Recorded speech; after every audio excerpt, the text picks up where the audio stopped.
All right, everyone. So I think we'll get started now at 6:05.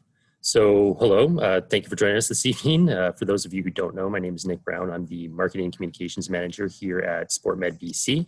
By virtue of being the account holder of our Zoom subscription, I have the pleasure of also being your host for the 2020 AGM. So we have a very exciting evening planned, and we appreciate all of you taking time out of your busy schedules to join us, virtually at least this year. So yeah, it's too bad. Obviously, generally, we would do this in person at our offices in Burnaby. Unfortunately, for obvious reasons, that won't be the case this year, but it's exciting that we get to welcome people from members from across the province who typically wouldn't be making it out to Burnaby at this time of year. So we're very happy to have you. And without further ado, let's get started. So first off, just some housekeeping items for this evening. For those of you who didn't receive an email or who are late to register, this should be in your inbox already, but if you don't have it, you can visit our website, just go to our homepage and click on the AGM event page, and you'll be able to find the AGM minutes from last year. You'll be able to find our annual report from this year. You can find the financial statements if you want to follow along with that. And also we'll have our agenda there as well. So you can either download it directly to your computer, or you can just have it with you as we go. So that's for the meeting itself. Oops, apologies for that. In terms of Zoom etiquette for tonight, so fairly typical meeting for tonight. We'll start with the adoption of the agenda. Oh, sorry, nope, skipping ahead here on my script. So for microphones, just make sure that those are all on mute if you're not speaking, or if you're, it's just good to do that. If you have your microphone left on, what the camera is going to do is going to pick up on your face, and we're going to see you on the side. So just, in terms of not picking up ambient noise, if you could just keep those muted for now, that would be great. In terms of voting, so it's going to be a little bit more complicated this year, obviously. We're going to be doing Zoom polls. So anytime that there's a motion that comes up, just be aware that that is only for SportMedBC members. If you are not a SportMedBC member, please refrain from voting because we don't want to count your vote. And if you have any questions about, people's reports or at any point in the meeting, you can either raise your hand or you can unmute yourself, and we'll be happy to get to you as soon as we can. Also very exciting for tonight, we're going to have a board of directors election, which is obviously going to be held a little bit differently as well. We won't be doing a Zoom poll for that. What we're going to do instead is have everybody who, again, is a SportMedBC member, just email your ballots with the 5 candidates, because we have 5 candidates that are going for re-election, and we actually have, we have 5 spots for re-election. We actually have 7 candidates. One of our previous board members will not be running again. So there are 5 spots and there are 7 candidates. And we'll go through that process when we get there. That's a little bit later in the AGM. And also just a reminder that tonight's AGM will be posted. The recording of it will be posted on our website later this week. So here is our agenda for the night, fairly typical if you've been to any of our AGMs before. We'll start with the adoption of the agenda and the minutes from the 2019 AGM. We'll then hear from our chairman and our executive director. We'll go through the program reports from our staff, the financial report, and finally the board of director election. So this should bring us to about 7 o'clock, at which point we'll take a short break to tally the votes and announce the winners, and then we'll wrap up the AGM for the evening. And then, of course, as all of you know, I'm sure at this point, we hope that you can stick around at 7:30 there and abouts. We're going to have Dr. Jack Taunton deliver a 45-minute presentation on return to exercise after being ill with COVID. So there'll be a little break in between there, but we hope that you can come back and join us and stick around to the end of the presentation, which should be, we're hoping to have everybody out of here by about 8:30 tonight. All right. So yeah, without further ado, I'm going to pass things off to our chair, Dr. David Cox. Thank you, Nick. Well, first of all, I'd like to welcome you all and call to order and do some introductions for this 2019-2020 annual general meeting of SportMedBC. And this is to review the period of July 2019 to June 2020. We'll also tell you about some new programming for 2020-2021. And I'd like to, first of all, begin by acknowledging that the land in which we are gathered is the unceded territory, the Coast Salish territory, the traditional territories of the Musqueam, Squamish, and Tsleil-Waututh nations. And in accordance with bylaw 3.5, a quorum for the AGM is 5% of the membership in good standing as of June 30th, 2020, or 10 people, whichever number is less. And we have enough registered voters for today's meeting. So I declare that we have a quorum. On behalf of the Board of Directors of SportMedBC and the staff, I'd like to welcome you to our annual general meeting. So as Nick mentioned, my name is David Cox. I'm the chair of the board and the board of directors of SportMedBC. I'm a clinical psychologist and a professor in the Department of Psychology at Simon Fraser University. And as I serve as a sports psychologist with a number of national, provincial, and professional teams. I just want to comment a little bit because this is, of course, to me, a very unusual circumstance this year. And I teach in a university, and some of you would be aware that our lives in universities have been turned upside down in the last 7 months. In mid-March, we suddenly went remotely. We started to teach online. And so I've been living in the world of Zoom for about 7 months now. And I know that there's a lot that goes on with it. I mean, as you know, you may not know, but the American Psychological Association now describes a condition called Zoom fatigue, which is a consequence of spending an enormous amount of time looking at people who are about 1.5 feet away from you. And it's real, but there are situations that occur. For example, I gave a midterm at Simon Fraser last week in a course in health psychology, and what you become aware of is Zoom presents a lot of challenges. I want to tell you geographically that Nick, Bob Jonkus, and myself are all situated in the SportMedBC offices in the Fortius building. We thought it would be best if we were here in the event that there was something that might occur that we needed to deal with between us. That's a possibility. The possibilities are always that things happen with the internet. When I gave the exam, I had students calling in from all over the place to say my internet just went down, and so we had to make special arrangements. But these are very clearly very special times and very special issues, and the fact that we can hold this general meeting in the way that we are doing, I think is just wonderful. I think it's remarkable that we're doing this, and I look forward to today's meeting, and I also look very much forward to hearing Jack's presentation. We have two guests that I'd just like to mention. One is Gary Wozni from our auditing firm of Tompkins Woski. Welcome, Gary, and thank you for your support and assistance over the year. And also Jack Taunton. And I'll make some comments about Jack. I think I first met Jack. We just talked about it. It was at a meeting with actually someone else who's in the meeting here. That's Linda Cannell. It was in 1983.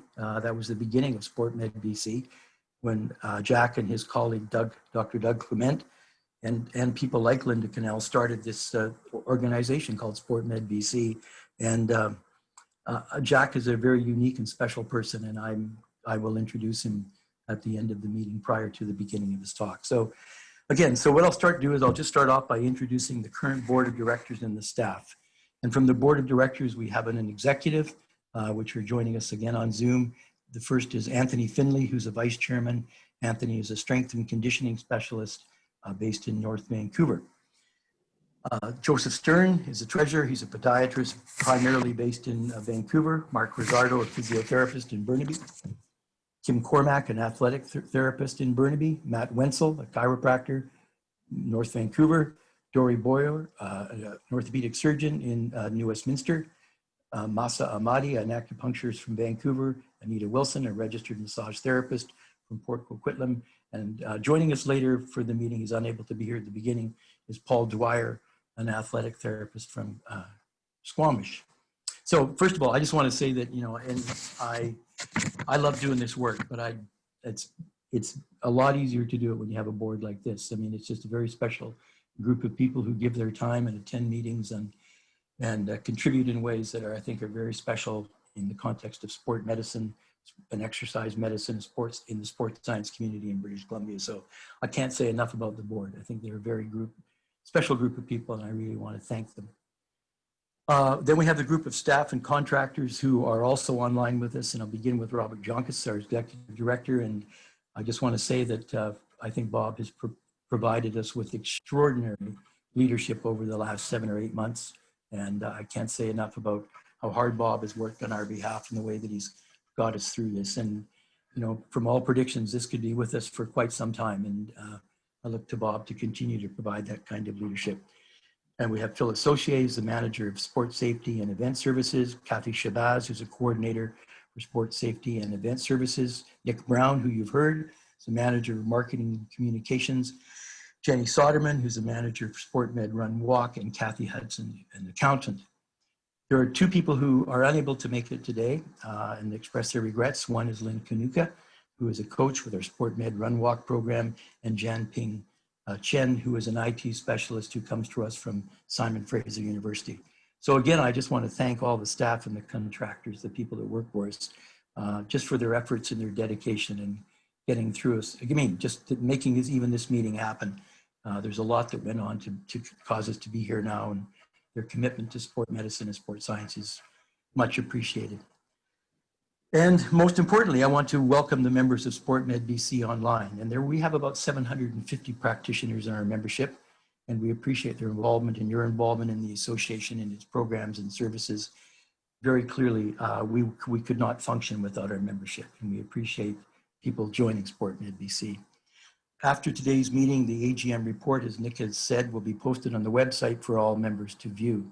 So just a little bit here just to do with sort of clarification of meeting procedures. And this is certainly not my specialty, so I'll look at some notes that Bob Jonkas provided me with. Sort of the official rules and procedures of our annual general meeting. This is the annual general meeting for the membership in fiscal year July 1st, 2019 to June 30th, 2020. Eligible voters at this annual general meeting have to have been SportMed full members in good standing on June 30th, 2020. And full members are entitled to take part in the meeting and vote on all items of business. Full members not in attendance can also assign their proxy vote to a full member who is at the meeting for all AGM business except election of directors. If a proxy has been assigned, the recipient's voting card shows the total number of votes carried by that individual. If there's no voting on no number on the voting card, the member only carries their own vote. Only full members can make or second a motion. If you make or second a motion, please clearly state your name so that it can be recorded in the minutes. And of course, again, this raises the complexity of Zoom. It would be good if you state your name, but it probably also, because as you know with Zoom, when somebody speaks, their Zoom picks them up. That's where Zoom goes to. It goes to the speaker so we can identify the person, and also just raise your hand just so we can make sure that we get everything accurate for the minutes. For non-members online, observers are invited to make comments and ask questions as we go along. Special resolutions require a 75% majority to pass. All other resolutions will be carried by a simple majority. So we sort of came here early today to try to work out his voting procedure, and Nick did something I think which is pretty useful. We're going to try to have a kind of a ballot system which will come up on the screen. I've used it in other situations, and you would simply record a yes or no on the ballot. So you'll see it when the first one comes up, and we'll test it and see if it actually works. So if you look at the agenda sent by email or available on your website, are there any additions to the agenda for today's AGM?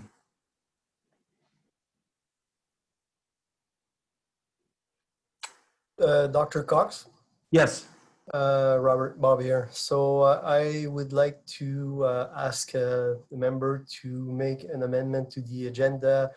Our good friend Gary Wozni has another meeting at 7 o'clock. Yep. The financial report are supposed to be later on the agenda. Would it be possible to move it to the first topic to discuss? Absolutely. Absolutely, Gary. Appreciate that for sure. So we'll put, after we kind of get everything organized, Gary will go to the financial statement for the year. Is that good for you? Yeah. Okay. Okay. So making that adjustment to the agenda now, we need a motion to adopt the agenda. So can I call for a mover to adopt the Yeah, I'll move that we adopt the agenda. That was Paul Peel. Paul Peel, who's attended more meetings of the SportMedBC than any other person in the history other than Jack Taunton and myself and Linda Cannell. It's great to have you here. So Paul, okay, Paul Peel, seconder. I'll second Kim Cormack. Kim Cormack, okay? Okay, so please vote on the motion, and you should see the ballot come up on your screen. Those in favor, those opposed.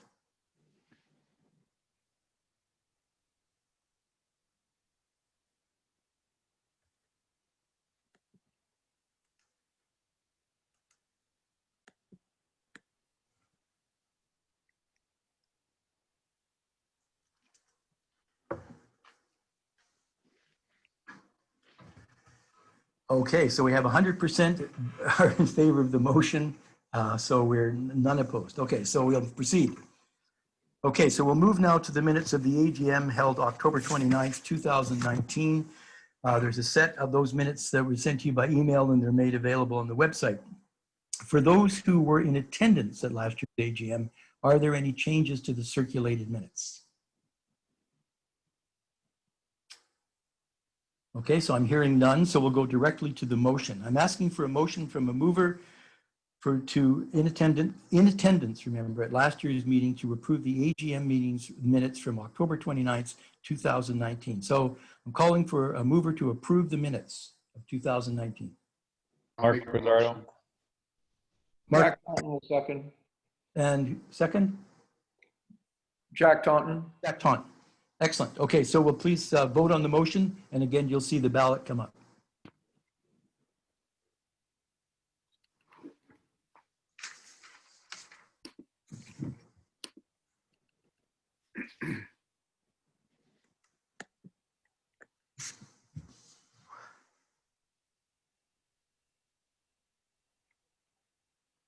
Okay, so we have 100% support for the adoption of last year's minutes. So now we move to, are we going to, let me just ask my colleague, Robert Jonkas here. Robert, are we going to ask Gary to come in now, or do I make my initial remarks? No, you can go to your initial remark. Okay, and then we'll go to Gary. Okay. Okay, so I'll keep this brief. These are called the chairman's remarks, and they're actually in the AGM booklet, so you can read them. And I think it's redundant for me to go over them again. What I basically spoke to was obviously the very special circumstances under which we delivered our programs and services, which have caused us to have to adapt to what we call the new normal. And I think that SportMedBC has done very well in this regard. It's been an important ally for the provincial sports sector. I think we've managed to do a lot under very difficult circumstances. And again, I would like to thank the board and Robert Jonkas and for his leadership, and the SportMedBC staff for their hard work. And it's been, from my perspective, it's been an absolute pleasure. I know that when all of this happened, I was very unsure of how we were going to continue to deliver our services and how we might actually continue to even exist. And I'm really pleased with the way things have gone. So that's all I really want to say, and you can read my comments in the AGM booklet. So at this point, I'd like to recognize the funders and key partners, formally recognize the funders and key partners, and thank them for their support of SportMedBC and their belief that with our help, we can make a significant difference in the lives of sport organizations, athletes, and physical activity enthusiasts across the province. So in 2019-2020, we benefited from public funding support, including operational and programming support from Via Sport on behalf of the Ministry of Community Sport and Cultural Development. We also received project funding from the BC Gaming Commission. In 2019-2020, other key partners included the Vancouver Sun through our in-training run-walk program, the RBC Whistler Grand Fondo through their cycling clinics, Fortia Sport and Health as a premier programming partner. And so just very simply at this point, I'm asking for a motion to accept the chairman's report. So I'm calling for a mover to accept the report. Accept, Matt Wenzel. I move. Joseph Stern. Joseph Stern, seconder. I'll second, David. Okay, Paul Peel. Okay, and we'll have a vote on the motion. Those in favor, those opposed.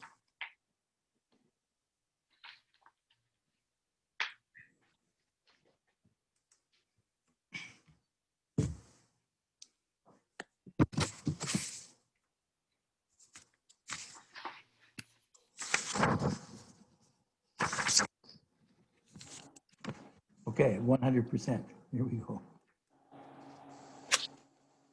Okay, now, somewhere here, Bob, we're going to move to Gary. Is that right? Yep. And I guess Gary is ready, as well as Nick. Nick will put the financial, but basically we're gonna pass it on to Gary right now. Okay, so I'll just start off by just saying that a copy of the 2019-2020 audited financial statement is in your meeting package, and Gary Wozni, our auditor, will present the financial report. Kathy Hudson, our accountant, is also online and will be open to answer any questions later. And I would like to acknowledge Kathy's hard work and support to our staff. So I'll turn things over to Gary. Thank you, Dr. Cox. Good evening, everyone. So Nick, if you're kind enough to go to the statement of financial position that we talked about earlier today.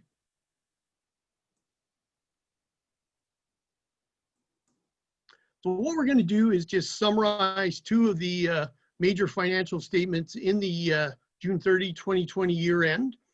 We're just going to highlight some of the types of assets and liabilities and where the financial position sits, and make a few comments also on the statement of operations or statement of income.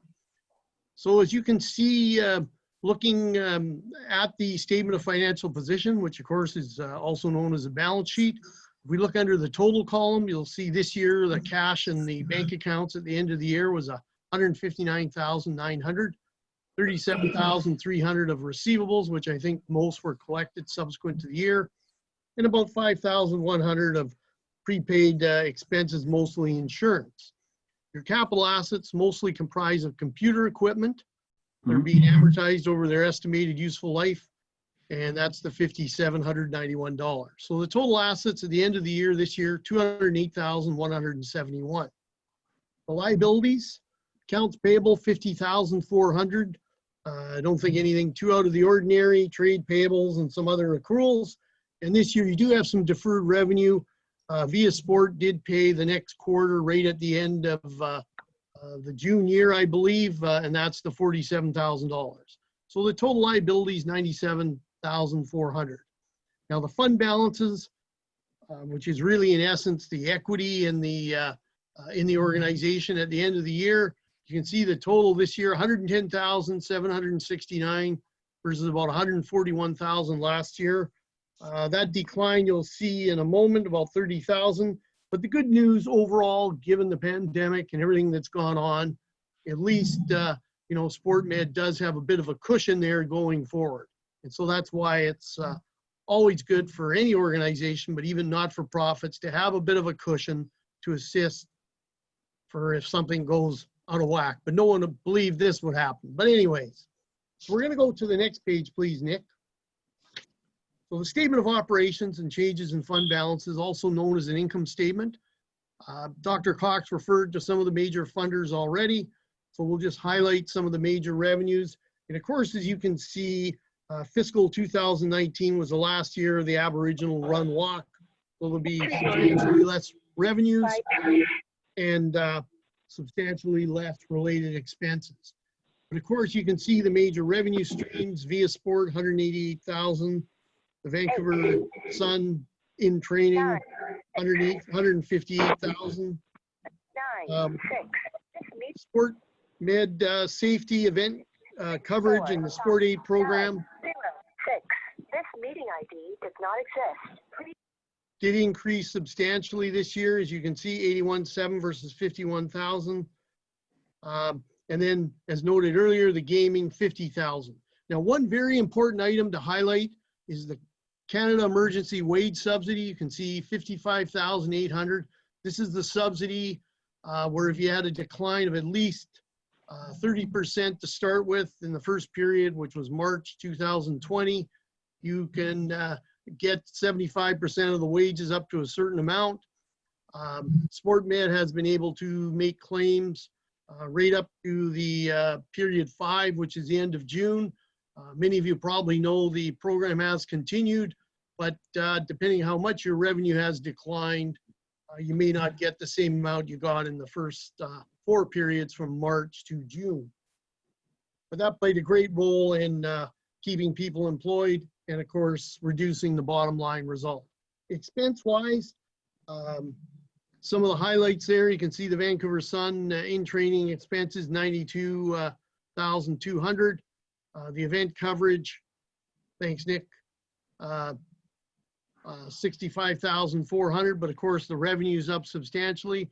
And of course, one of the biggest expenses, because of all the good folks who deliver all the programs, 28,700 this year versus 378,000 last year. I believe, generally speaking, there was one less employee. And then the other expenses you can see are relatively comparable. If we go down to the bottom, you can see the bottom line for the year was a loss, 30,212.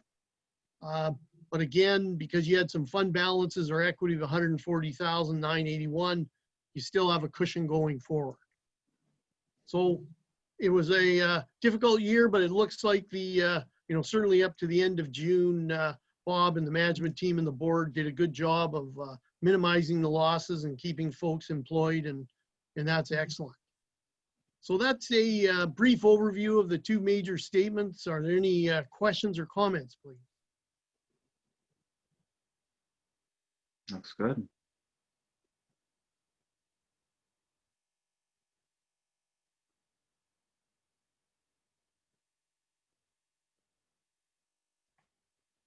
Okay, are we good? Gary, is that's, so what I'm going to do now is I'm going to call, we have two motions to be dealt with in this section. I'm asking for a motion to accept the 2019-2020 audited financial statements as presented. So I'm calling for a mover to accept the audited statements. It's Jack Mark. Donovan. I will move to accept the audited statement. Okay, and the seconder? Dory. Mark. Mark Rizzardo, okay. Okay, so now we'll go with a vote on the motion. Again, you'll see the tally come up on the screen.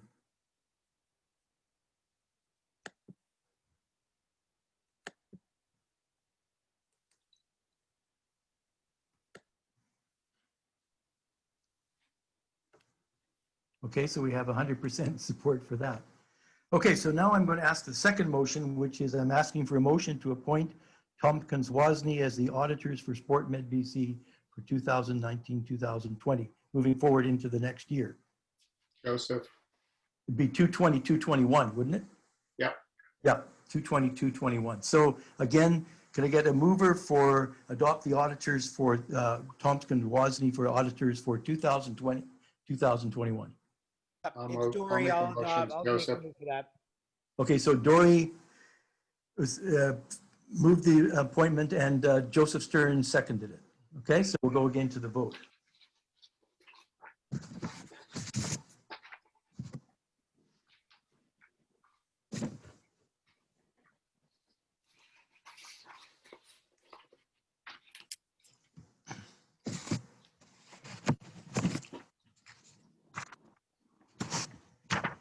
Okay, 100%.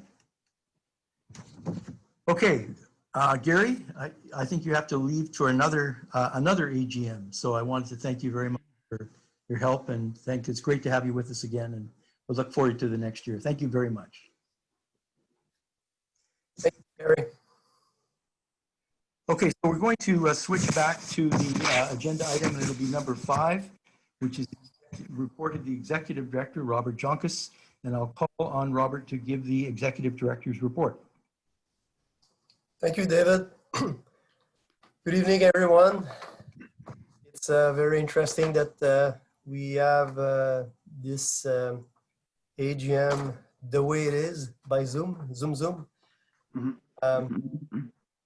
And it's kind of a part of the highlight of the 2019-2020 year end.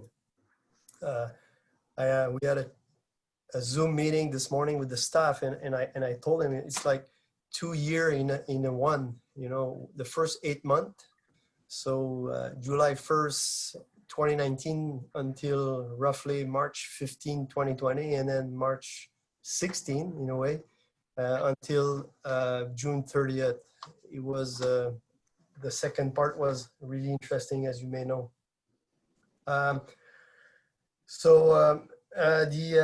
The COVID will definitely be the like I said, part of the highlight. But before, what I have to say is that, you know, with regards to the usual operation, in this case the Sun Run, the Grand Fondo, we needed to think outside the box in a way, which we did, and our team has been on top of things since the beginning. when we've been able to secure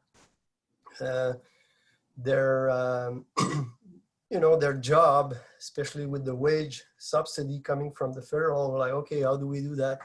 And then we've been able to find out ways to run those different clinics online. And then, despite the challenge, we've been able to get many people doing all those clinic virtually, which was great. And then looking forward for next year, you've seen that, you've heard about it, everybody suddenly bought some shoes, everybody bought a bike. You probably have friends and even yourself who got into this, which is definitely looking good for us for the future, because, a lot of people said, well, pandemic time is also opportunities coming. So we see, we looked at it that way. So that's looking forward for the future. It looks really good. We've been lucky to get the support, like I said, from the federal government on the wage subsidy.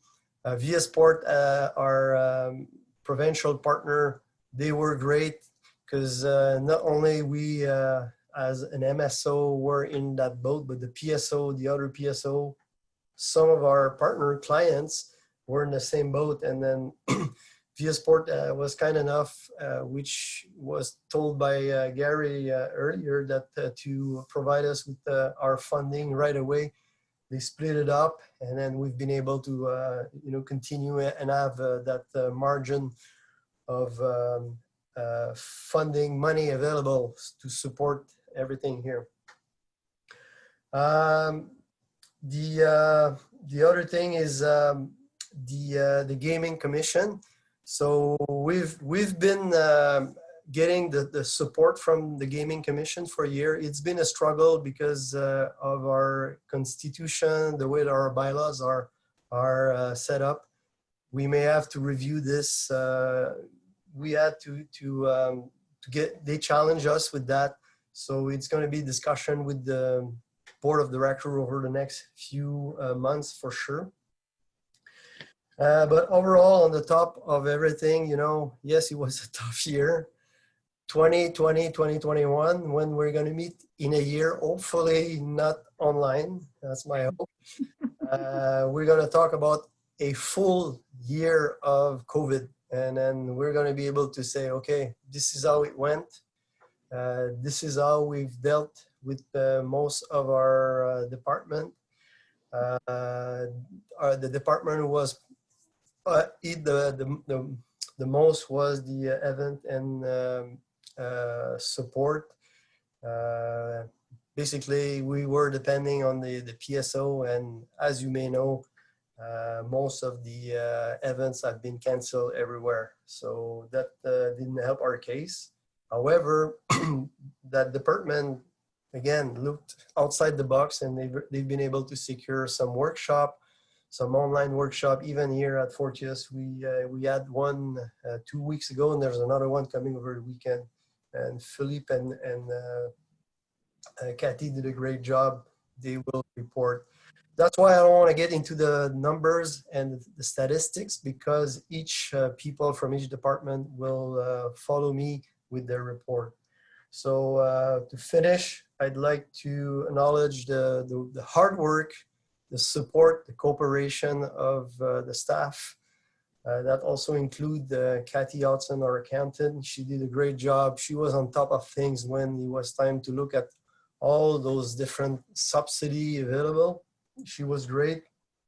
And then finally, the support that I get and we at the office get from the board of directors. I remember the first week of that pandemic when we all got sent home.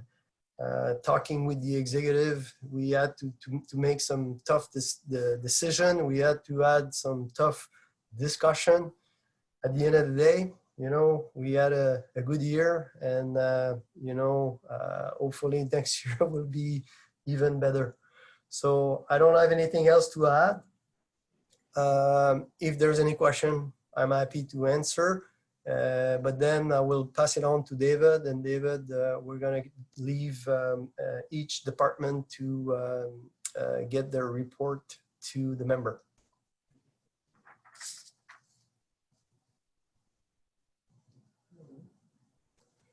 So are there any questions of Bob? Anybody have a question they want to ask Bob? Okay, well, hearing none, I'm going to move on to the sort of program and service reports.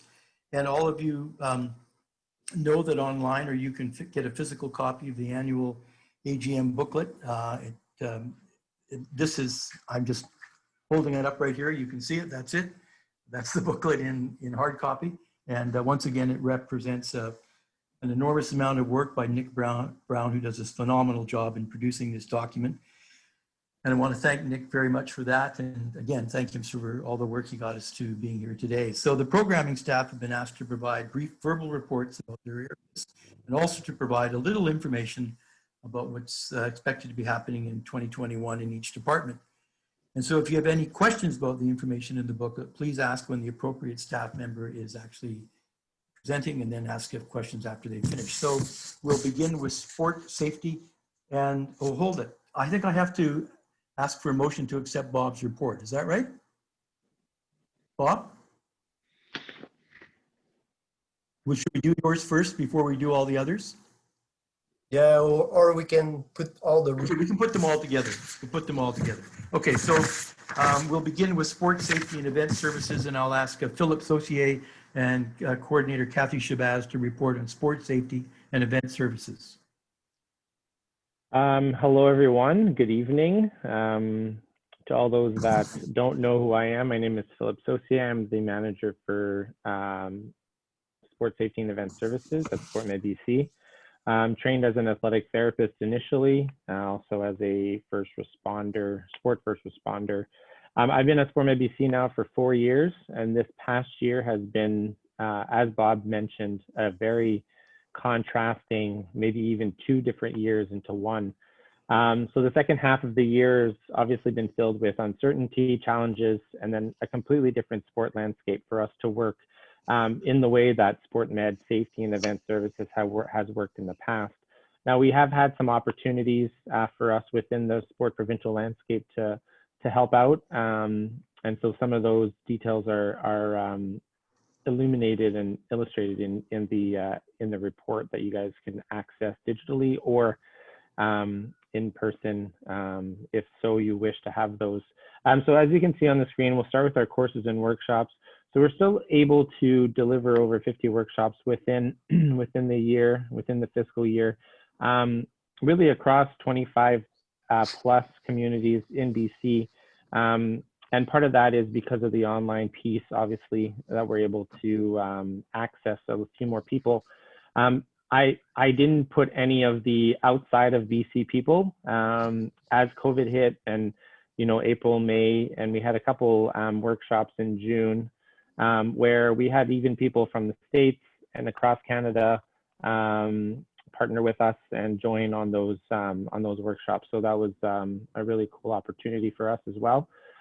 We've obviously spent some time updating the material, and that's going to be ongoing for the next fiscal year as well. We're looking at adding some different courses, different workshops to best give everybody opportunity to get information that we would be otherwise presenting in person. So we'll be doing a lot of online courses and workshops as well. And then over 80 BC Sports Aid certificates were delivered. Usually that's a little bit higher in our numbers. And if you look at the fiscal report, you can see that. And part of that is because we missed out on those key months where graduates are graduating from their colleges and from their programs. And so just a few partnerships, new partnerships of note. For the first time, we connected with BC Baseball Association and the BC Baseball Umpire Association for some courses and workshops that we delivered in person in Abbotsford. We also worked with the Britannia After School Hockey program in Vancouver. And then a lot of the other ones you guys can find in my report that you guys can find in that AGM package that Nick Brown put together. And then on the event services side, obviously, that's going to be the side that's been impacted the most with our programs. Despite that, and you can see it in the financials, we've actually had an increase in revenue there from the previous year to this year. And a lot of that is because we've been able to host a lot more national and international events than we have in the past. We've been able to service over 18,000 athletes. We've had 3 big main international events with the World Ring Out Championships in Burnaby, the RBC Grand Fondo Whistler, which we supported with the full medical team there as well. And then the World Lacrosse Championship in Langley, which was a first for us, covering a World Lacrosse Men's Championships. So that's kind of a quick little highlight. There's obviously, as Bob mentioned, there are a lot of things that have been canceled. And so a lot of those cancellations were either going to be postponed for the next year. Some will be outright canceled. And so the landscape for the 2021 event services is going to, obviously, depending on where the sport landscape is going to look like. Now I know things are going to start up soon. That's the hope. And hopefully SportMedBC will be one of those first calls to get that event services component in there. So that's all on my end. If you guys have any questions, I'll entertain those at this time. Philippe, it's Jack Taunton. Philippe, Lynn Kanuka and myself have strongly recommended that Leanne Strachan, St. John's Ambulance Start Me Up program, meet with you, because they have now developed a program in British Columbia to supply AEDs. I have said that, you know, personally with the events that I cover, I often get them from you and rent them. And that I don't know what your status is, but I felt that you could probably do with a few more AEDs for these large number of events and the 18,000 athletes that you serve. Yeah, absolutely. I think you've already talked to her, but I just wanted to let everybody know that this is a program I think that would help us. Yeah, I have reached out to Leanne. Just with the AGM, things were a little bit busy on my side, and so I'll be reconnecting with her in the coming weeks to kind of chat about that campaign and what St. John Ambulance is doing there. But thank you for that reminder. I spoke to her yesterday and said, look, you know, we do jointly do event coverage, and that for most sports, you're the go-to person, your team. And so I felt that it would be appropriate for you to get an update on some AEDs and information for your members, and you could circulate this to your 750 practitioners in the network, because they're trying to get as many out as possible. Thank you. Yeah, thank you, Jack. Philippe, is Kathy, are you giving the full report for that for us?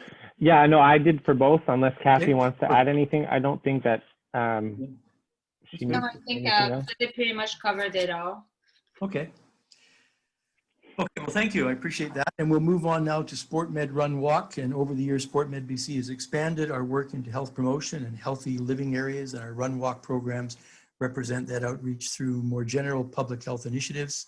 The In Training Sun Run program celebrated its 24th year in 2019-2020 with close to 1,300 participants at 44 clinics. And our program manager, Jenny Soderman, will present the In Training report.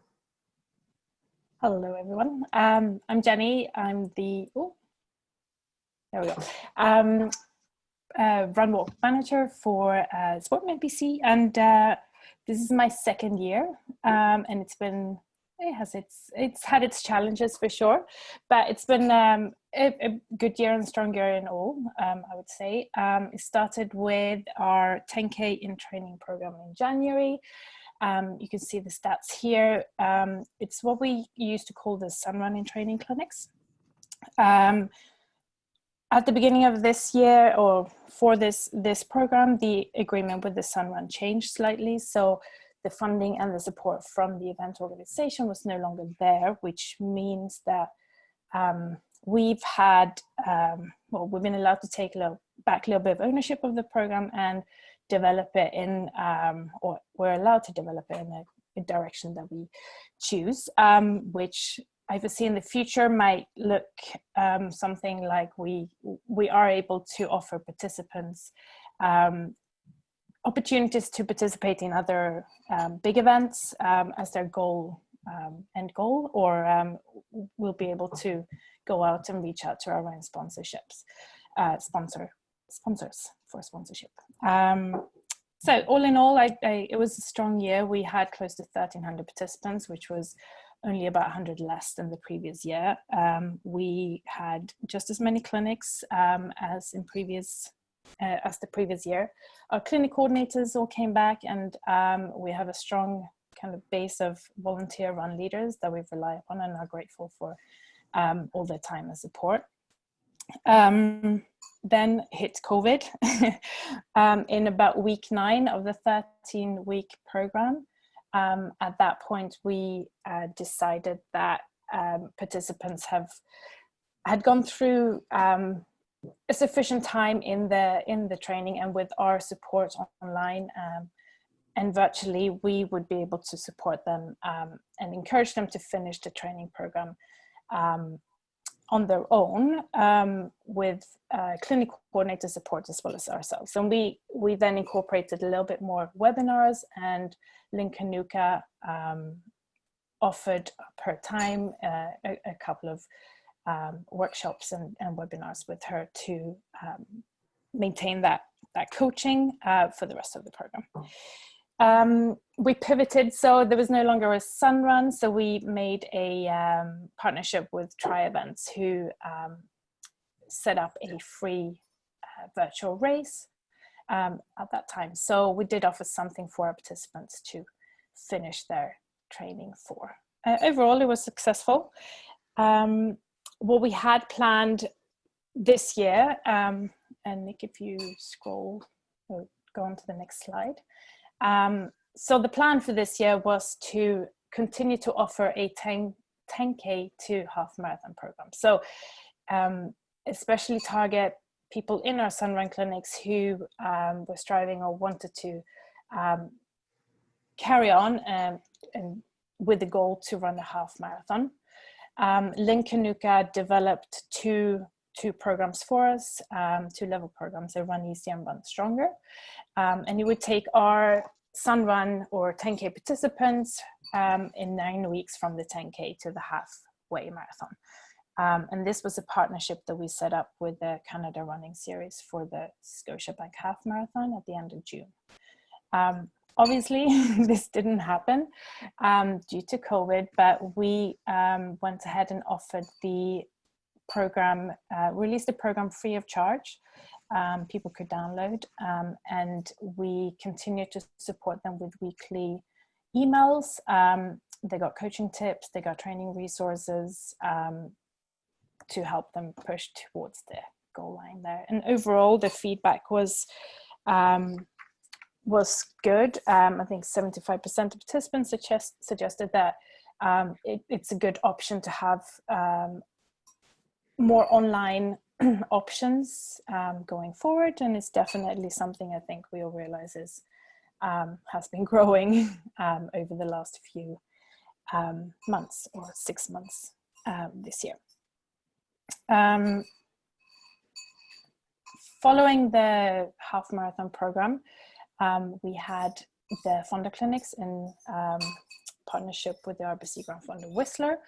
The goal for this year was to increase the clinics from last year. We also developed a new training program for an advanced clinic, in addition to the beginner and intermediate levels we had previously.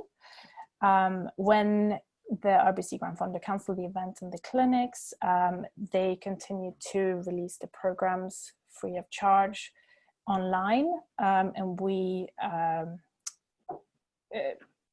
continue to support participants, again, through weekly emails, coaching tip and training resources to support their 12-week journey towards the event goal of a Fonda distance. And you see the 1,383 participants on there, which is a huge and amazing number. The majority of the participants were from the BC, but this is participants from all of Canada and also US and some in Europe as well. So SportMedBC reached far. One more thing that, I mean, once again, I think that doing this program online has really highlighted that an online training program is something that we should continue to develop in anticipation for next year. So in training clinics, in community clinics and online clinics will be options for participants going forward. Okay, final slide. So last year, 2019, when I guess when we saw you last, it was the first year we had launched the Learn to Run Fall Clinic. So in a goal to continue to offer SportMedBC training programs throughout all of the year, we took our most popular program, the Learn to Run 10K, and set up 14 clinics last year as a trial, and they were very well received. So the goal for this year was to expand that program and continue reaching out to participants across the Lower Mainland. It was a bit uncertain throughout the summer whether we were going to be able to go ahead with this or not, but we do currently have 17 clinics going on across the Lower Mainland. We've seen over 300 participants registered this year. So I think that shows that there is definitely a demand and desire for people to get back to a regular training routine, get back in the community and train together. The way we are running these clinics currently is all locations are meeting outside, so to mitigate any contagion from being indoors and there's no services. We also want to be outside so we can spread out wide, of course. People are advised to come already changed. We don't provide any changing rooms or lockers. But so far people don't seem to have any issues with that, and they just seem happy that they can be back and running together. Again, I mean, one thing that's obvious with this is that online participation has increased. So it's something that we will look at going forward with even more. I think that's about it. So both last year and for the 4 clinics this year, we teamed up with big Sea to Sky events who organized the big elf run. So it's a real fun run. Last year participants loved to take part in this elf run and they all dress up as elves. And this year we will be with partnering with them again, and all our participants and leaders will get a discount entry to the virtual big elf run. Going forward for 2021, looking at getting the in-training program off the ground again in January. It will probably be, it will be with, in a similar manner to what we're doing this fall, obviously with COVID protocols and safety measures in place. But my goal is to have clinics with a cap number, limited number of participants in each one of them, reaching across the Lower Mainland as we've had in previous years. And that's it for me. Any questions of Jenny? Jenny, it's Jack Taunton. As co-founder of the Sun Run many years ago, I'd like to thank you and your team and Lynn for really thinking out of the box, for establishing an online program for all these events. And for me, one of the biggest thrills is to see the number of First Nation clinics that you have coordinated for, particularly for the Sun Run. So thank you very, very much. You're welcome. Okay, any other questions? Okay, so we'll move on to marketing and communications. Thank you, Jenny, and we'll move on to Nick Brown, who's going to talk to you about the continued evolution of the website, the multiple program communication requirements, and a renewed focus on member communication, and ask Nick Brown to present this department's report. Yeah, for sure. I just actually want to touch on some of Jenny's programs before we move forward and just kind of talk about the evolution of SportMedBC and how things have kind of changed in the last few years. And it's really cool to see that we've kind of inadvertently maybe accomplished this goal of providing year-round programming. So the way that it works now is, or I guess previously, is that we always had the in-training program, and that was kind of our staple, working with the Vancouver Sun Run. And even in the last 2 years, it started with the Fondo clinics in 2018. Where we were kind of deviating, diverting to something that was totally different, moving out of the out of the running realm into the cycling realm. And then just, in 2019, we started the Learn to Run 10K program, which is kind of, similar to in training, but offered at a different time of year and kind of independently of all these big races. And it's kind of more that, we had to market it ourselves in-house, and we had to, get the word out on this program ourselves, and we couldn't rely on the Vancouver Sun Run. We couldn't rely on these big ticket races. So and then even in starting this year with the 10K to half marathon, where we developed this new partnership with Scotiabank Vancouver Half Marathon.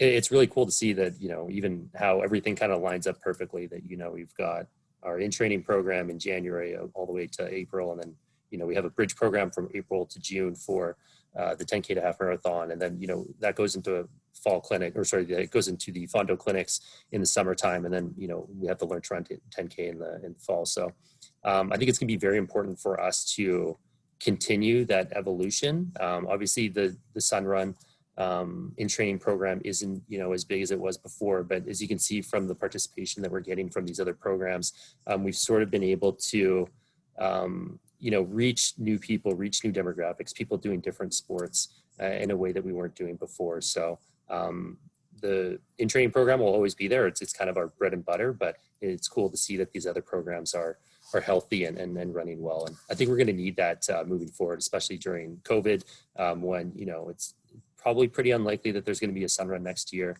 And, a lot of the community centers where we're running our clinics through are probably not going to be open anytime soon. So it's good to know that, we can manage these programs and kind of operate them independently of these big races. But, for when these big races do come back, we'll be stronger for it as well. Now for my report. So I'll talk about the membership first. Back in the spring, we went through, this is, start of COVID, and not a lot of programs were running and things were shutting down. It was a good time to kind of look at a directory and go through there. And I don't want to use the word purge, but there was a lot of members in there who had retired or since moved on. So the number of members has kind of gone down since the last time we reported this to you, but we think it's for the best. The information that is in there now is a bit more up to date, and we've gotten rid of a lot of those members who had since retired or moved on or what have you. So we're down to 700. The good news also is that with the changes that we made to the student membership, sort of combining it with the BC Sports Aid program last year at the AGM, we were able to, as Philippe mentioned, get 80 new student members, which is great. And I think one of the main selling points for student membership is obviously event services, and that's something that's not really happening right now. So we're hoping that when these events do return, that we'll be able to really start recruiting, going out to schools, and getting that next funnel of SportMedBC members into our ecosystem. For our reach this year, I mean, like every year, social media is just growing like crazy. So we saw a 35% increase in our following. A lot of that is just even on YouTube. The sports safety videos that we have online, those continue to be a really big hit. And it actually is a good source of revenue for us, as we're able to place ads on them through Google, and we're able to, you know, extract a little bit of revenue just from those number of views that we're getting from some of those videos that we have online, which is pretty cool. And then same goes for Instagram and Facebook. Those are great avenues for us to promote our programs, and those channels have been growing as well over the last couple of years, which is great.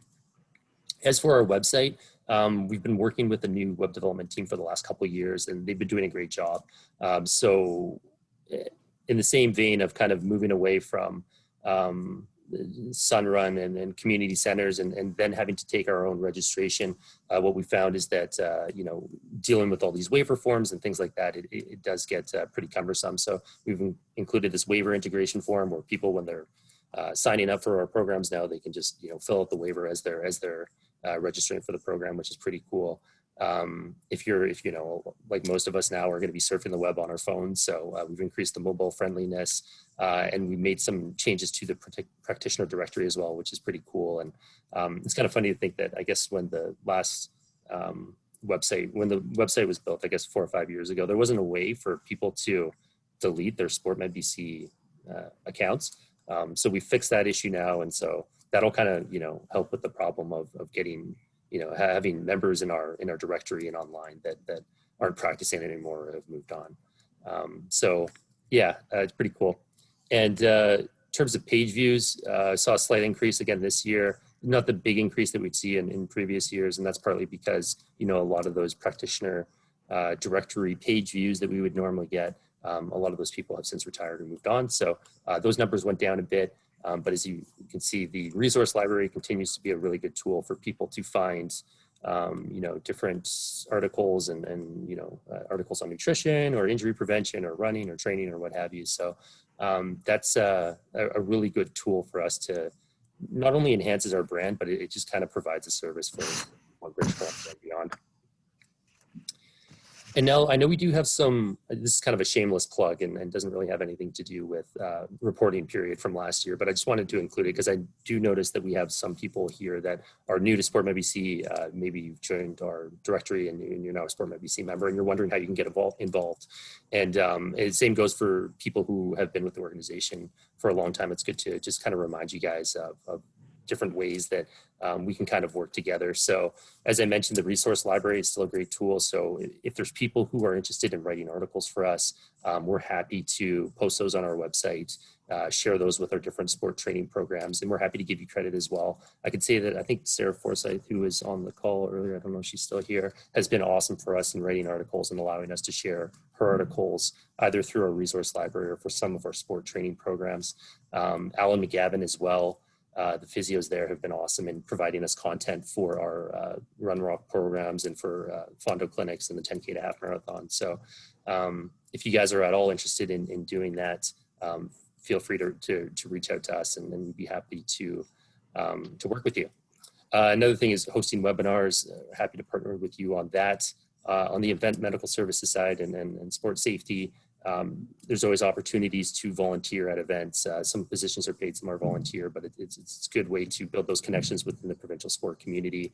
And same goes for, you know, we obviously offer a number of courses that you can take, but if you're interested in teaching courses, we can help arrange that as well. Another thing would be hosting clinics. So, you know, with so many of these community centers likely going to be closed for the foreseeable future, we're still looking for new host locations for some of our run walk programs. So if you have a physio clinic or a chiro clinic or anything like that, and you want to bring people to your door, you know, we're happy to work with you in that capacity as well.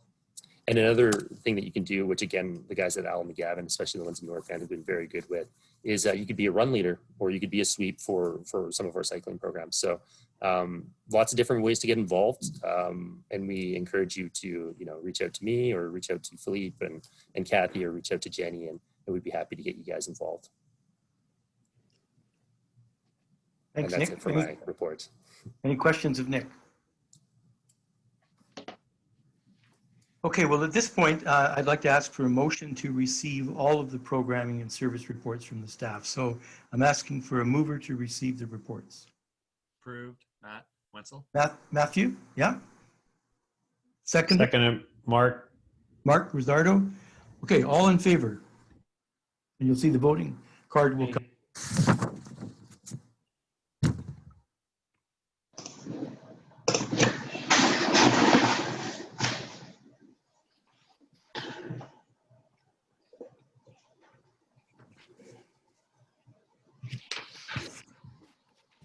Okay, so we have 100%. It's fantastic.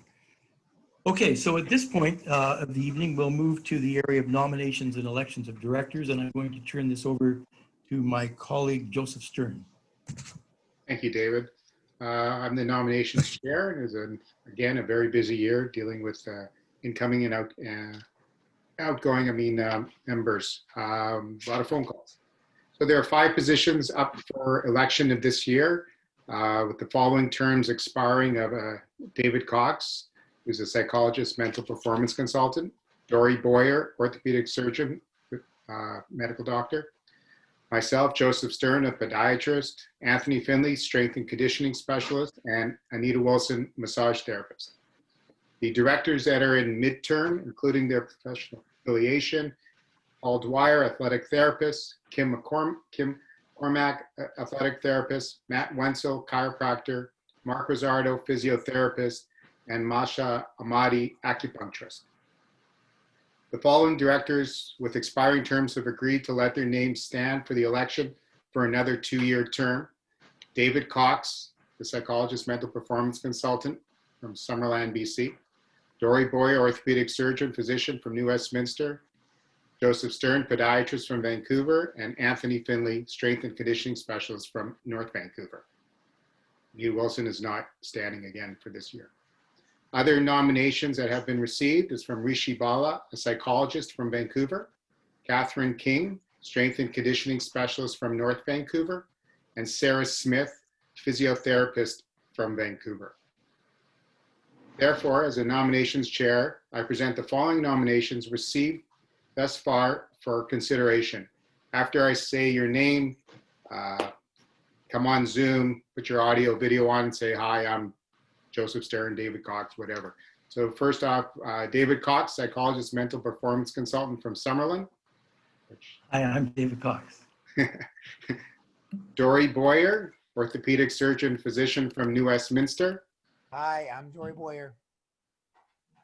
Joseph Stern, podiatrist from Vancouver. Hi, I'm Joseph Stern. Anthony Finley, strength and conditioning specialist from North Vancouver. Hi, I'm Anthony Finley. Rishi Bala, psychologist from Vancouver. Hi there, I'm Rishi Bala. Catherine King, strength and conditioning specialist from North Vancouver. Hi, I'm Catherine King. And Sarah Smith, sport physiotherapist from Vancouver.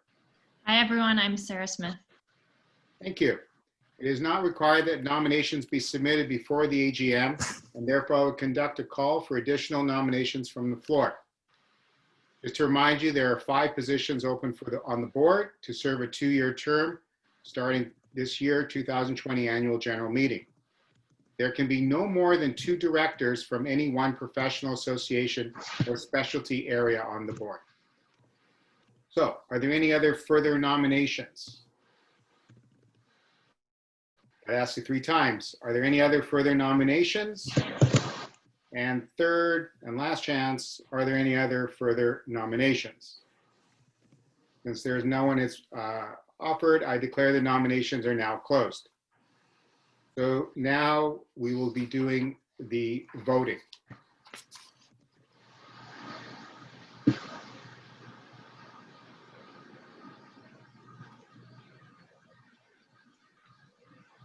So, Nick, do you want to go through that, just what they're supposed to do? Yeah, for sure. So as you can see on the screen, what we're going to do is, if you can, all those who are eligible, SportMedBC members only, send an email with your 5 candidates to execdear@sportmedbc.com. And if you can include your name and in the subject line, SportMedBC 2020 director election, that would be great. So at this point, I think what we'll do is take a little pause of about 10 minutes. So once you have voted, you can go for a washroom break, go for a quick bite, and then be back here. We will tally the votes, And at that point, we'll finish up the AGM, and then we'll move on to the presentation from Jack Taunton.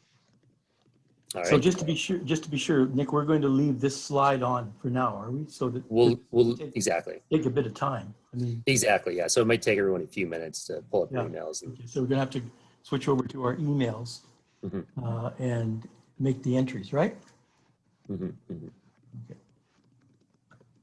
David, what email did you give us, please? Okay, so Paul, it's on the screen. Exec Director at SportMedBC. In the biggest part of the screen. Sorry.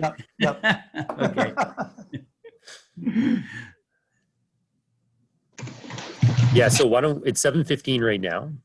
Why don't we take a break once you've submitted those, and we'll do the tally, and then we'll reconvene at 7:25. So, And Nick, it's Jack here. Yep. How many do we vote for? So there's 5 spots and there's 7 candidates. So take your 1, 5. 2, Yeah. 3, 4, 5, 6, 7. Okay, 5 of the ones on the screen. Exactly. Okay.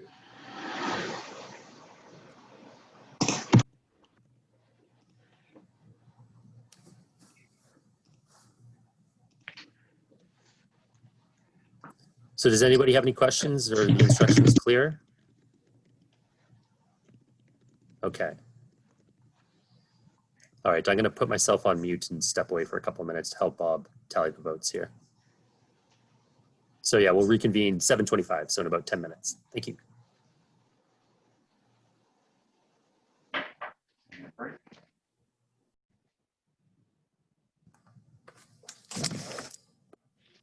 All right, so we've tallied all the votes. It's now 7:28.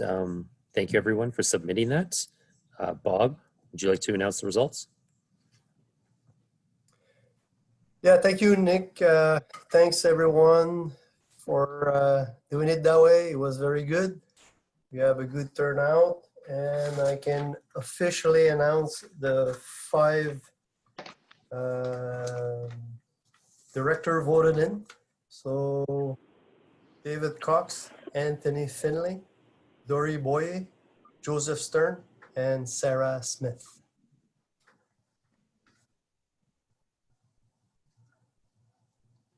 Up to you, Dr. Cox.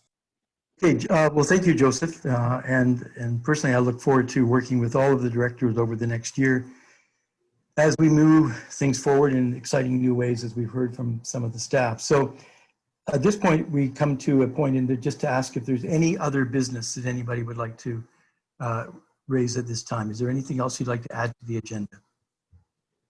Well, Dr. Cox, before we do that, I think we will need a motion from the member to destroy what was the email vote. So Okay. a motion from the floor. One motion, Anthony. Seconded by Joseph. Okay, so then, Nick, can we take a ballot on that? The motion is to destroy the ballots and the emails regarding the election.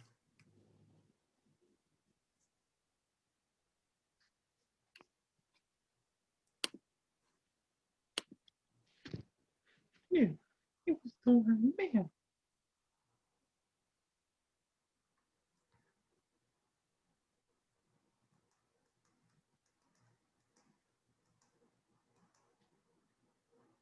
Okay, thank you. Okay, so we're going to adjourn the meeting, obviously, and at this point, I'd like to, as the meeting draws to a conclusion, I'd like to thank all of you for attending the meeting. And my own thoughts are, I don't know, sometimes I wonder if we'll be doing this again in this same format next year. Is this the format that we'll be doing these meetings for some time? I hope not, but I wanted to thank you all for attending. It means a lot to us to have you here. And I'd like you all to stay, if you could, for the presentation by Jack Taunton. So I'm going to ask for a motion to adjourn the 2/19/2020 annual general meeting of SportMedBC. Dory, motion to adjourn. Dory, seconder? Seconded by Joseph. Second by Joseph. Okay, so Nick, pose the question. All in favor?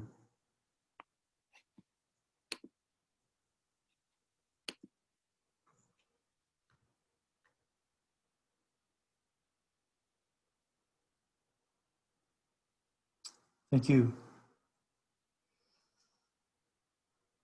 Okay, well, at this point, we're going to move to the second part of the evening, which is to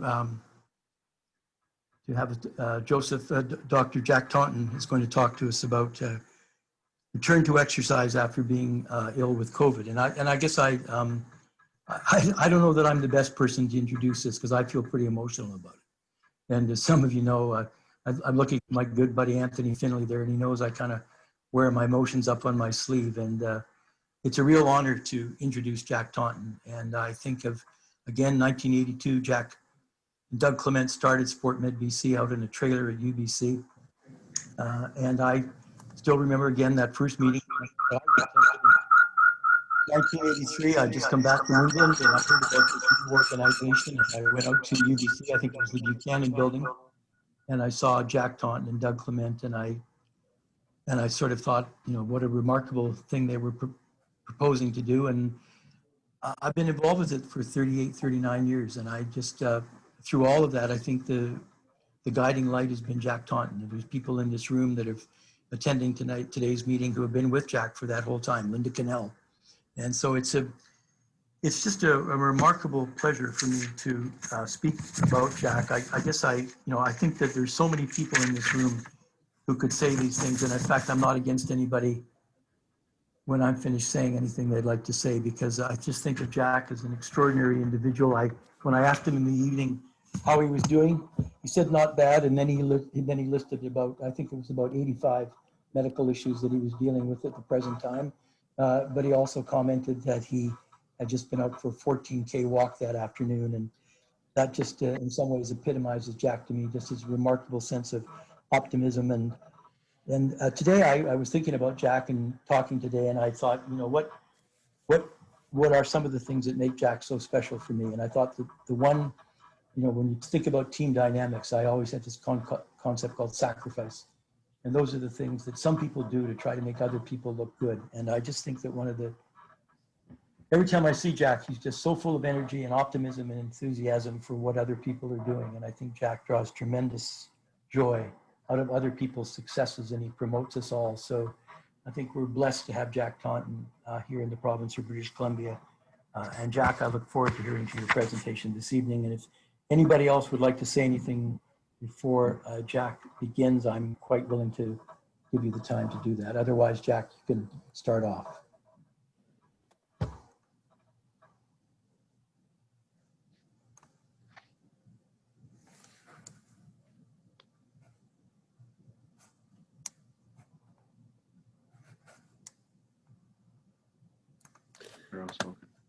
All right, Jack, so if you're ready, what I'm going to do is just disable my screen share, and then you can share your presentation. Okay, thank you.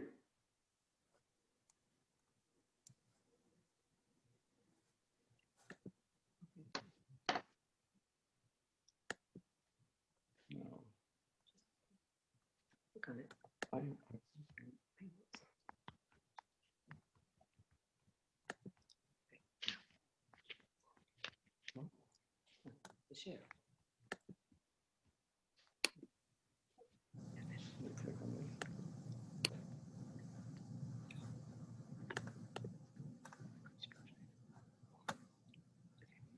No, it's not.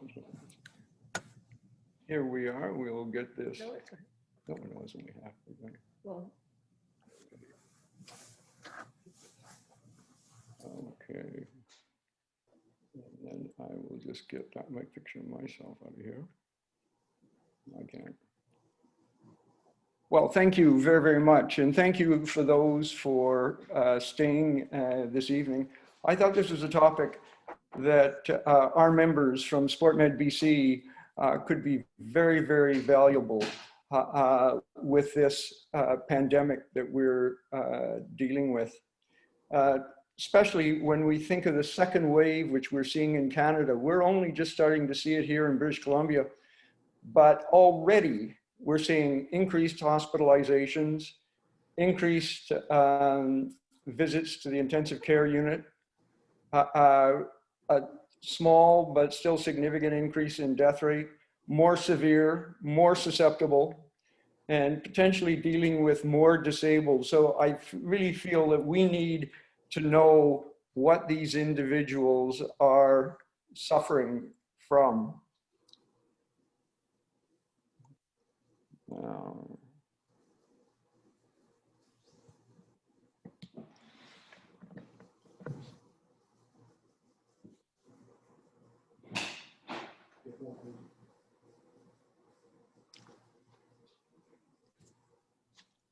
Okay, Nick, if you can give me a hand here. We've got the first slide, but we cannot advance. We can't get rid of it. We've screen saved.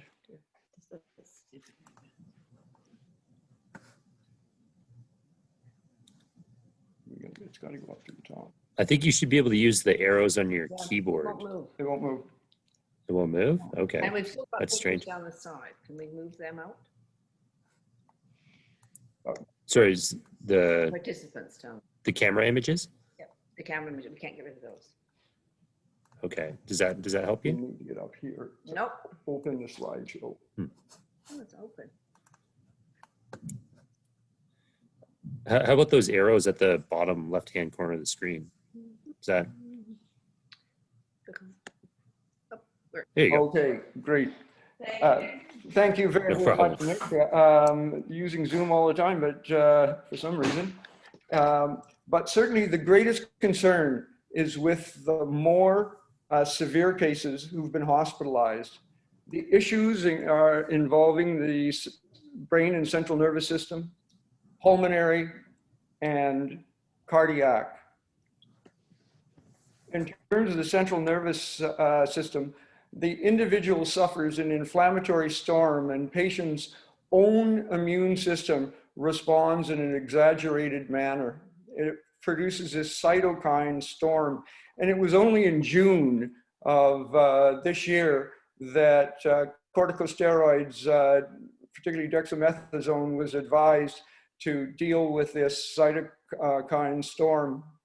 The virus also stimulates megakaryocytes, and if you're looking at those that can go, think back to their hematology, they're the cells that increase platelets, leading to an embolic storm. The treatment for this initially was aspirin and heparin, and now anticoagulants is the recommended treatment as of June. Individuals can develop, because of these emboli, acute ischemic stroke, encephalopathy, and impaired consciousness. It is obviously one of great concern. The end result is much like what we've seen with concussion, and it's closely related to Parkinson's. And as you know, that's the condition involving the basal ganglia, where the individual is left with an altered gait because of a loss of dopamine, impaired balance that we need to deal with as physicians and therapists, neuromotor dysfunction, and falls. There's recently been the Stanford Hall consensus statement for COVID-19 rehabilitation. And for those that progress from there to a psychotic state, again, corticosteroids are strongly recommended. The longest follow-up that we have seen in the literature comes from China, probably no surprise.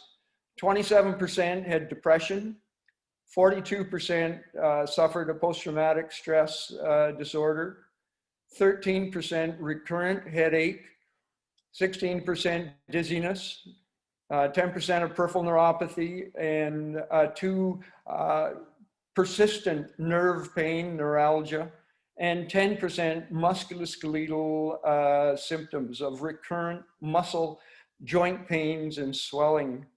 And then a small amount with epilepsy, encephalitis, confusion, cognitive impairment, but a very severe condition which they were the first to report on, a post-infective myelitis with acute flaccid paralysis. The investigation for increasing concerns about neural problems are MRI and angiograms to identify the amount of infarction or emboli within the brain, and brain scan. And in terms of with the management of these individuals, where we've said that there has been a degeneration of dopamine, and dopamine controls motor function, motivation, pleasure out of the basal ganglia. And early on, individuals, because of the close nature to Parkinson's, Tai Chi in the early phase has been effective. Yoga, boxing drills have been incredibly effective with these. Working on an elliptical unit, the intensity, we have to identify as therapists and physicians that sweet spot where it's difficult enough to challenge the individual, intense so they're sweating, and complex enough that it engages their mind. And the biggest thing that we want to do is there is a brain-derived neurotrophic factor, which is stimulated by exercise, particularly moderately intense exercise, and using large muscles like your quads, your pecs, your hamstrings. And this increases the release of a muscle growth factor that turns on this brain-derived neurotrophic factor that increases blood vessels, which they have lost with COVID, and increases new neural pathways. And the intensity recommended is 70 and then increasing to 80% of your max heart rate, starting at 15, progressing to 40, and then ultimately to 60 minutes. And for those individuals that in fact have Parkinson's, where we have much more experience, obviously, than we do in terms of COVID, an 8-week study showed 3 times a week at 80% of maximum heart rate for 40 minutes. This increased dopamine expression by 80 to 90%. In other words, you saw a increased production of, of dopamine. So this can lead, and we will talk later, there's a large number of individuals that continue to have neural challenges, and we'll talk about that in a few moments. Now, in terms of the pulmonary involvement, the lung, again, they see this inflammatory storm. Again, the megakaryocytes are peppering the lung with pulmonary emboli. The individuals get a pneumonitis or inflammation in the tissues between your lobes.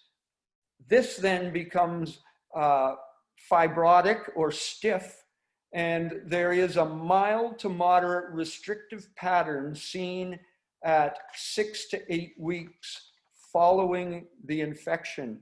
So when you're working with a patient at 6 to 8 weeks, all of a sudden they're getting more shorter breath, they are having difficulty breathing, talk to that team or the individual's physician to get lung function tests done to see, in fact, how much restriction we're seeing in the pulmonary structure. It's very interesting with the lung itself with COVID. Some will collapse acutely with a low PO2, less than 90, but many others are asymptomatic and are just die. They get what they are describing now as a happy hypoxia.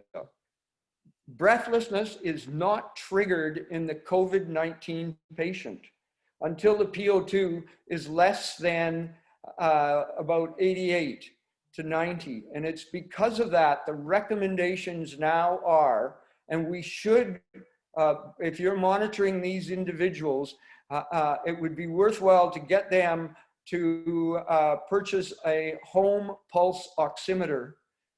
When they get to 93% PO2, they should be hospitalized because, as I say, this breathlessness doesn't occur.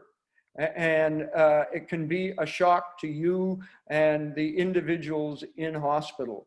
So these individuals should be monitored during rest and with exercise itself.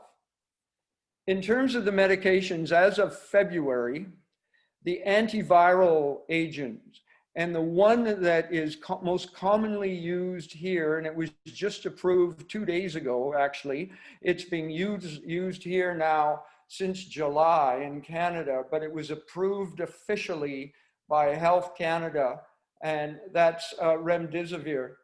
And so these antiviral prevent patients from becoming severely infected before they go to hypoxia. The big concern is once these individuals, if you have to put them on a respirator, they may survive, but they have more ongoing pulmonary issues. And if you're working with the individual that does become shorter breath, they do much better if you're having them lie prone. In Israel,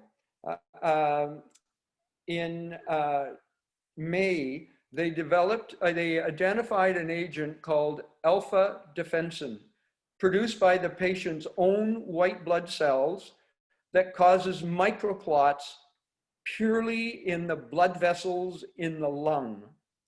And this can be prevented, and Dory will be very familiar with this agent. It's an old anti-inflammatory we use primarily for gout, and that's colchicine.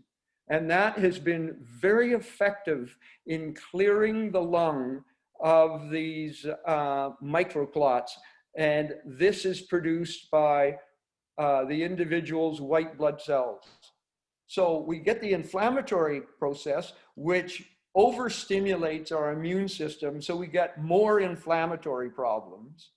We get the megakaryocytes generating more platelets, so we're getting clots in the brain, clots in the lung, and also, we'll get to in a moment, in the heart. And at the same time, our own white blood cells are producing this agent, which is causing microclots in blood vessels in the lung itself. So the investigation for return to sport then is a chest x-ray, which is clear. To identify the inflammatory reaction, they're recommending a CRP, getting spirometry done to ensure that their lung function is good, and a max VO2 with oxygen saturation with exercise. Now remember, these are the individuals that are the more severely affected individuals. But unfortunately, with the second wave they're seeing, the prediction is, and from what we're seeing out of Ontario and Quebec and in other places that have got the second wave, that we're seeing more of this pulmonary restriction. If it persists, then an MRI of the lung or a lung scan. And the recommendation for these individuals is once they feel they are better, no exercise for 10 days is the current recommendation. Then if they're symptom-free, a graduated return to exercise, starting with light activity, walk, jog for 15 minutes, And then, as I mentioned, 70% of maximum heart rate for 2 to 3 days. Then 80% of maximum heart rate for 30 minutes, gradually increasing that every second to third day by 10 minutes. Return to the previous level if they have any difficulty. So if they do at 80%, you drop them to 70 and you drop them to 20 minutes.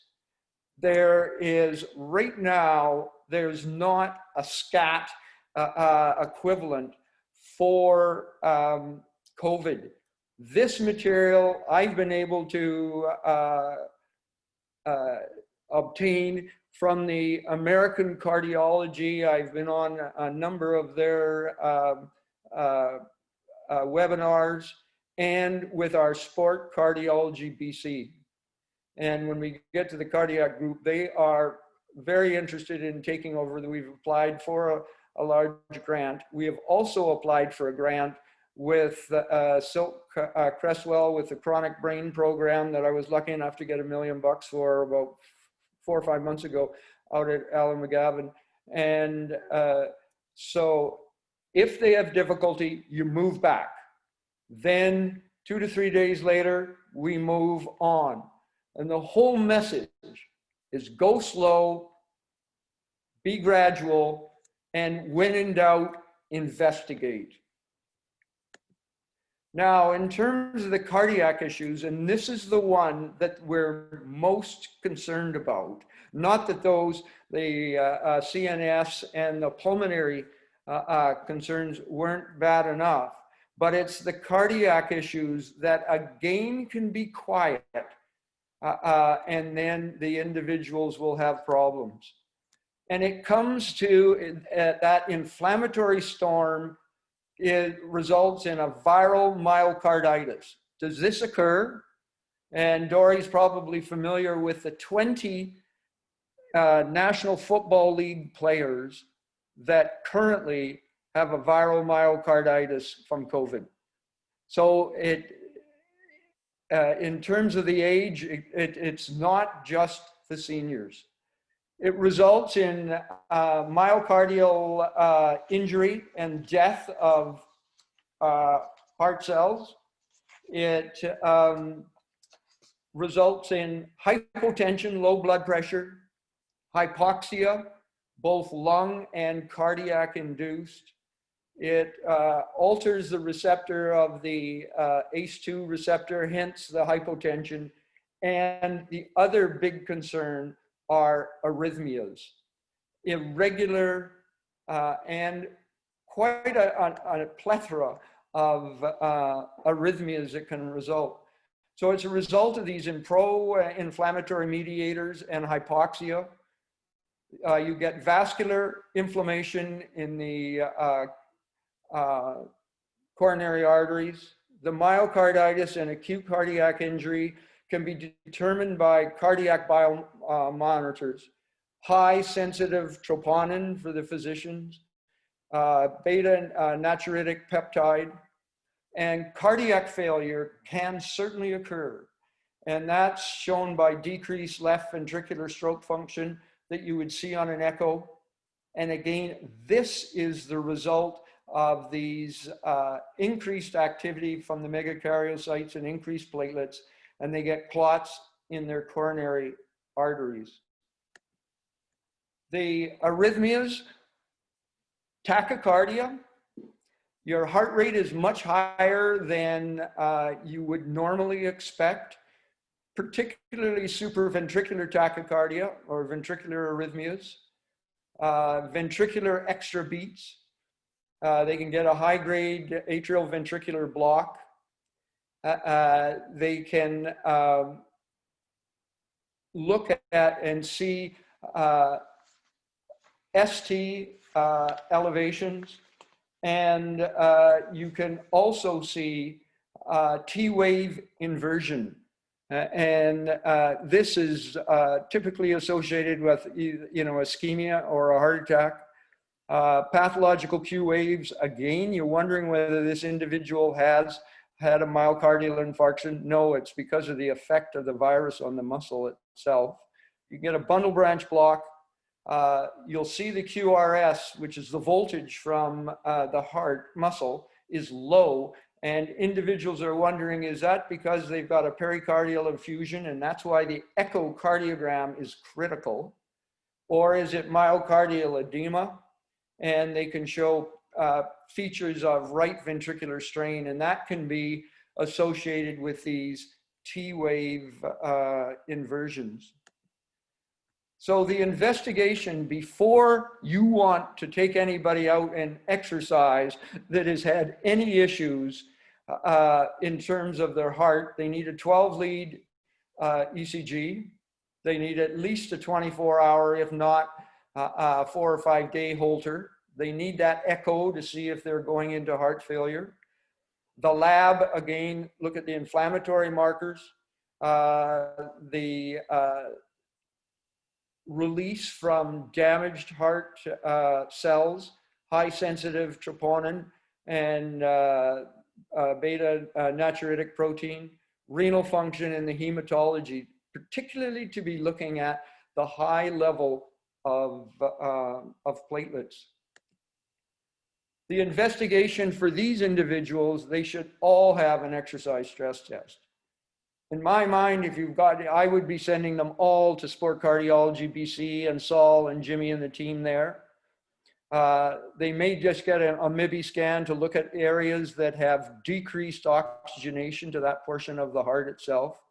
And to document myocardial injury, they'll get a cardiac MRI to look for the late gadolinium enhancement. So that this is serious.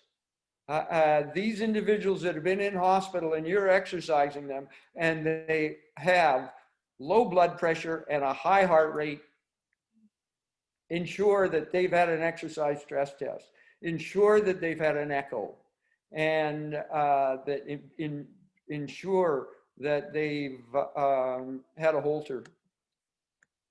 If they're slow to progress, where initially they were symptom-free, but then on their graduated return to exercise, you start to get concerned about them because their heart rate now all of a sudden is higher.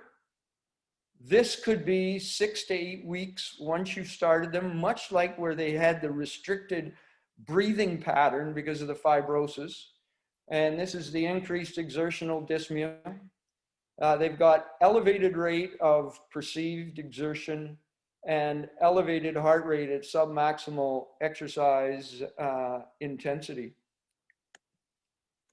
So for these individuals that really do have documented myocarditis, the current recommendation, both from the European and the American cardiology, is it's at least 3 months that they need complete rest. Many, depending on the severity and if they've got evidence of failure, where they've got a dilated heart, you can see on echo, they need monthly ECGs, Holters, echo, and the lab work.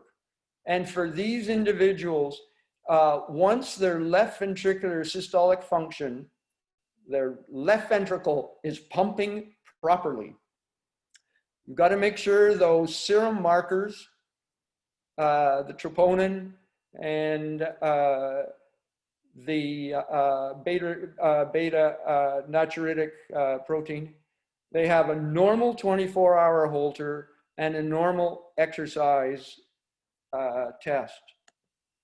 So I'm not sure whether you can see this. This is a very effective graduated return to play along the lines of what I've talked about. It came out in the British Journal of Sports Medicine, June 22nd of this year. And for you that are working with them, perceived exertion is a real useful tool that they've identified in those, and it's not big numbers, but in those individuals that have got back to exercise, and the psychological readiness to return to sport. Do these individuals feel psychologically they're ready? And regardless of the coach, regardless of their own drive, if psychologically they don't feel ready, they're not. And so that this process itself, from the time you start them, you're starting them at 15 and then up to 60 minutes, 80% maximal heart rate, and then you can then get them into sport-specific training. So that is a summary of those individuals, and hopefully you're not going to see a lot of them. But for those individuals that you do see, check their balance, check their mental function. And because there's a group, and there's 3,000 in Greater Vancouver with symptoms over 6 months. They call themselves the long haulers. They feel as if there's no help available and they're all alone. And on September the 17th, they opened a clinic on the 5th floor of the Burrard Building at St. Paul's. So if you've got individuals, send them there. We have been talking to them from Alan McGavin about handling their exercise return. There's 3 studies now in Ontario on the long-term effects. And for the last slide, what do these individuals, these long haulers, complain of?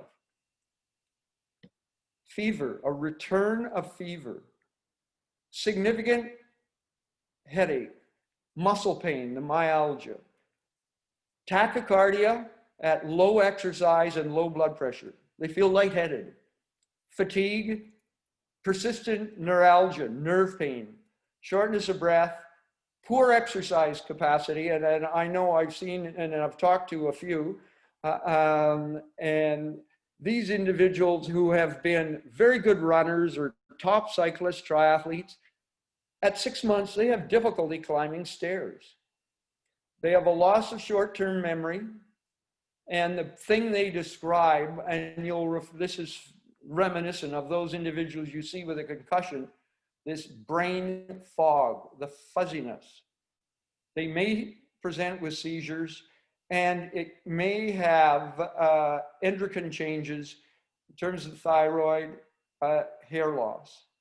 So that these individuals, and as I say, there's 3,000 in Greater Vancouver, that this doesn't go away in a short period of time. These have had these symptoms for 6 months.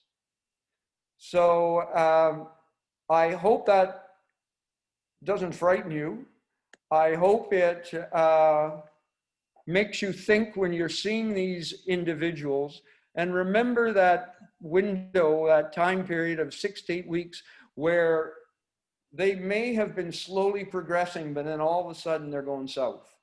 And you really need to be tied in with a cardiologist or the family physician in terms of getting pulmonary function tests, and to get those markers of ongoing damage, particularly from the heart, and see what the hell those platelets are doing. Have they been stopped to this point? The antivirals early on appear to reduce those, the accelerated megakaryocyte production of the platelets, but not a guarantee. So I will stop there and answer any questions that you may have. Okay, so at this point, Jack, you'll take questions, and I think people should just speak up and ask their questions of Jack. I just want to point out to you that we're 32 people on the screen when we started this presentation, and there were 32 when Jack said, I'll take questions, which is pretty cool. So any questions? Thanks, David. So if you want to ask a question, unmute and ask your question.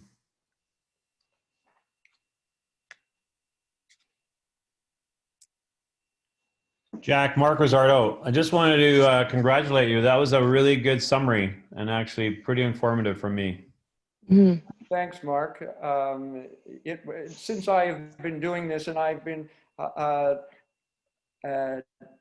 talking to a number of groups, about this, we just need to have this kind of knowledge in terms of our rehabilitation of these individuals, because it's not like we first thought.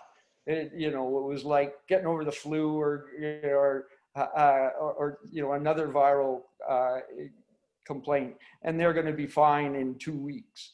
That's not the case.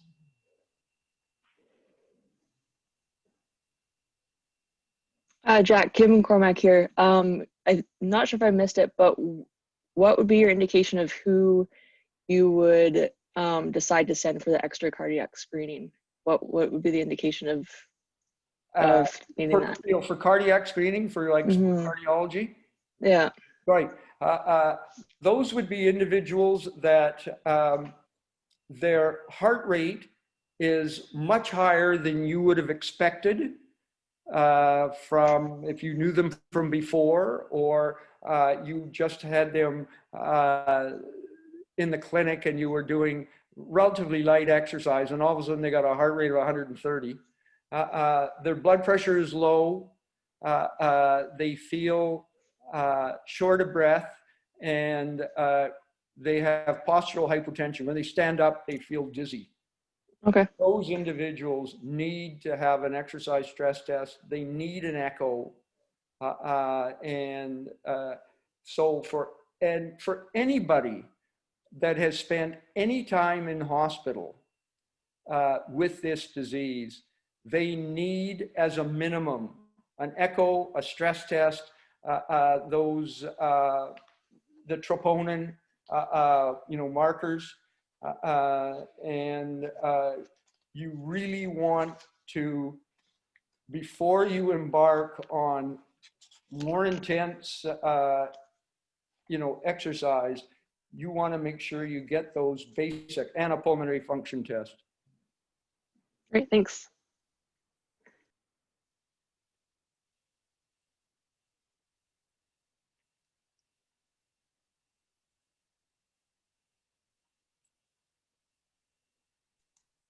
Are there any other questions of Jack? So one of the things I'll just say is that, and I hope I have this correct, Jack. All of this has been recorded, and it's my understanding that you're very comfortable with people accessing your slides. Is that the case? Yes, that's right. Okay, so you can put them on your website. You can. Yeah. We want to spread this. No, I appreciate that. Thank you very much. Okay, well, thank you so much, Jack, and it's just sort of comes at the right time. So I appreciate that, and it's wonderful to have you here with us today. So, well, again, David, congratulations, and congratulations to the 5 that were elected today. And Sarah, it's great to see you, involved, as you've been involved so long with our darling sport. But it's great to have you back in terms of SportMedBC. okay, well, I think we're sort of finished. Does anybody else have any questions or queries they want to raise at this point? Okay, well, hearing none, I think I'll bring this meeting to a conclusion. And thanks so much for hanging in there. I think we have as many people pretty much at the end of the meeting as we had at the beginning. And I'd say that's a pretty fantastic, I think, in terms of the annual general meeting and the Jack's presentation. It's something to be proud of. So thanks again for your time and your evening. And thank you, Nick, for getting me through those opening. Yeah, my pleasure. I didn't have to do much.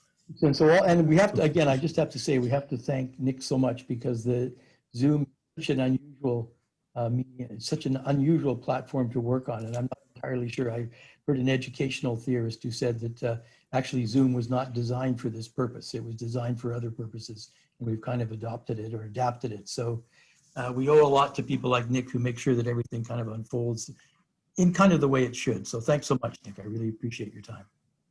Thank you, David. Thank you. And David, thank you for the kind words. Well, thank you. Okay. Thanks, Jack. That was great.